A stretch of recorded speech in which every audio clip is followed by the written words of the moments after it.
नमस्कार, मी शनाया. राष्ट्रवादी काँग्रेसमध्ये सध्या सुरू असलेला संघर्ष आता उघडपणे समोर येऊ लागलाय. पक्षात सर्व काही सुरळीत असल्याचं दाखवलं जात असलं तरी आतून मोठी नाराजी, गटबाजी आणि सत्ता संघर्ष सुरू असल्याची चर्चा आता जोर धरू लागली आहे. आणि या सगळ्यांचं कारण ठरलंय ते म्हणजे पक्षाच्या पदाधिकाऱ्यांची नवी यादी. प्रफुल्ल पटेल, छगन भुजबळ, सुनील तटकरे, दिलीप वळसे पाटील यांच्यासारख्या राष्ट्रवादीतील ज्येष्ठ आणि वजनदार नेत्यांची नावं अचानक कार्याध्यक्ष आणि पदाधिकाऱ्यांच्या यादीतनं गायब झाली आहेत. आणि त्यानंतर राजकीय वर्तुळात एकच खळबळ उडाली आहे. कारण ही नावं साधी नाहीयेत. हीच ती नेते मंडळी आहेत ज्यांनी शरद पवारांपासून ते अजित पवारांपर्यंत पक्ष उभा करण्यासाठी वर्षानुवर्ष मेहनत घेतली होती. महाराष्ट्राच्या राजकारणात स्वतःचं स्वतंत्र वजन निर्माण केलं होतं आणि आता अचानक त्यांनाच बाजूला केलं जात असल्याची चर्चा सुरू झाली आहे. 26 फेब्रुवारीला निवडणूक आयोगाला पाठवलेल्या पत्रात प्रफुल्ल पटेल, भुजबळ, तटकरे यांची नावं होती. पण त्यानंतर सुनेत्रा पवार यांच्या स्वाक्षरीने प्रसिद्ध झालेल्या नव्या यादीत ही नावं गायब झाली आहेत. त्यामुळे आता प्रश्न निर्माण झालाय की हा फक्त तांत्रिक बदल होता की पक्षातील मोठ्या सत्ता संघर्षाची सुरुवात. आणि सगळ्यात जास्त चर्चा झाली ती म्हणजे प्रफुल्ल पटेल यांच्या नावाची. कारण प्रफुल्ल पटेल हे अजित पवार गटातील अत्यंत विश्वासू आणि दिल्लीपर्यंत मजबूत संपर्क असलेले नेते मानले जातात. मग अचानक त्यांचं कार्याध्यक्षपद काढलं का गेलं? यामागे पार्थ पवार यांचा वाढता प्रभाव कारणीभूत आहे का, अशी चर्चा आता उघडपणे सुरू झाली आहे. राजकीय वर्तुळात असं बोललं जातंय की पक्षात आता नवीन पिढी विरुद्ध जुनी पिढी आता असा संघर्ष सुरू झालाय. एका बाजूला अनेक वर्ष पक्षासाठी काम करणारे अनुभवी नेते आहेत, तर दुसऱ्या बाजूला अजित पवार कुटुंबाचा वाढता प्रभाव सध्या पाहायला मिळतोय. आणि या चर्चेला आणखीन हवा मिळाली ती म्हणजे नवा ज्या पदाधिकाऱ्यांच्या यादीमुळे. या यादीत अध्यक्षपदी सुनेत्रा पवार, सरचिटणीसपदी पार्थ पवार, सचिवपदी जय पवार यांची नियुक्ती करण्यात आली आहे. म्हणजे पक्षातील महत्वाची पदं थेट पवार कुटुंबातच गेल्याचं चित्र निर्माण झालंय. आणि इथूनच विरोधकांनी टीका सुरू केली आहे. राष्ट्रवादी काँग्रेस हा पक्ष राहिला नसून अजित पवार कुटुंबाची खाजगी कंपनी झाली आहे का, असा आरोप देखील फक्त विरोधकांनीच नाही तर पक्षातील काही नाराज नेत्यांनी देखील ऑफ द रेकॉर्ड बोलायला सुरुवात केल्याचं सांगितलं जाते. कारण ज्येष्ठ नेत्यांना डावलून थेट कुटुंबियांना महत्व दिलं जात असल्याची भावना पक्षात निर्माण झाली आहे. आणि हीच भावना पुढे मोठ्या बंडाचं रूप देखील घेऊ शकते, अशी देखील सध्या चर्चा जोरदार सुरू आहे.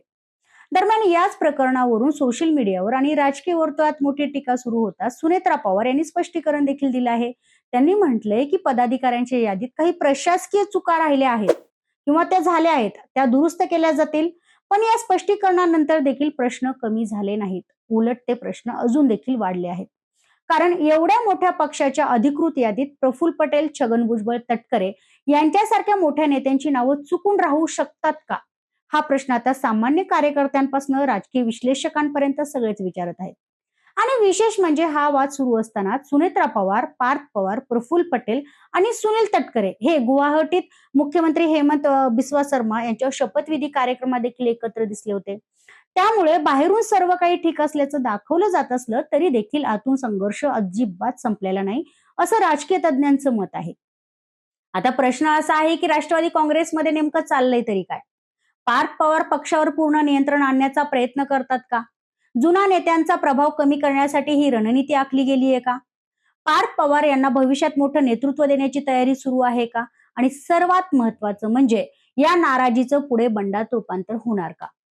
कारण महाराष्ट्राच्या राजकारणात राष्ट्रवादी काँग्रेस हा नेहमीच मोठा आणि प्रभावी पक्ष राहिला आहे. पण गेल्या काही वर्षात पक्षात सतत फूट, गटबाजी, अंतर्गत संघर्ष दिसत आहे. आधी शरद पवार विरुद्ध अजित पवार संघर्ष, त्यानंतर पक्ष आणि चिन्हावरनं लढाई, आणि आता थेट स्वतः अजित पवार गटातच नाराजी उफाळून येताना पाहायला मिळते. राजकारणात एक गोष्ट कायम असते ती म्हणजे की सत्तेच्या जवळ गेलं की संघर्ष वाढतो. आणि सध्या राष्ट्रवादीमध्ये नेमकं तेच घडताना पाहायला मिळते.